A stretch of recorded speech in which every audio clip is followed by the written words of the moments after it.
Hello and welcome to our video on how to set up your teacher portal. So first, once you've gotten the confirmation email from FitMoney at uperSquad, you'll go to login and you'll log in as a teacher. You'll use your email and password that you created for yourself, and then you will be able to log in here.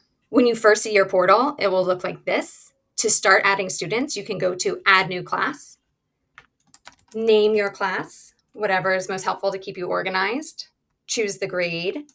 The subject is optional, and then you'll enter a class password, which will be used as a default for all student accounts, and you can change this at any time within your portal. You'll click Create Class, and your class will be created. You'll see that you'll have 0 students currently, and there are 3 ways that you can add students into your teacher portal. The first way is to use a code. This is a case-sensitive code, so please be sure if there are any capital letters that your students do capitalize those letters. If you use the class code, students will go to uperSquad sign up. And when they go to sign up, they will register and sign up with a class code. They will fill in the class code here, submit code, and then you will see that student in your portal. Another way is to just bulk add a class list. When you choose to bulk add, you'll download a CSV template, which you will fill out with your students' first names, their last initials, and the password that you've chosen for them, and you can just drag down for the class list in order to fill in that common password.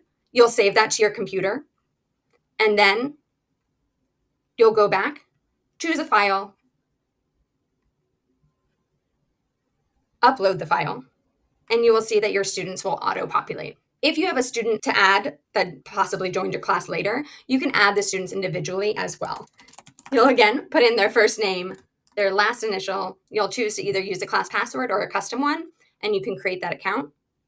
And you will see that student populate in your student dashboard as well. In your student dashboard, you'll be able to see the students' users' names, the modules that they have completed, the hours that they've spent learning, and when their last active date was.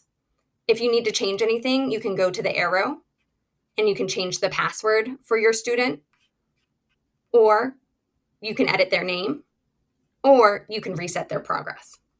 And that's how you can add students to your teacher portal. Thank you for joining the uperSquad, and we really hope your students enjoy.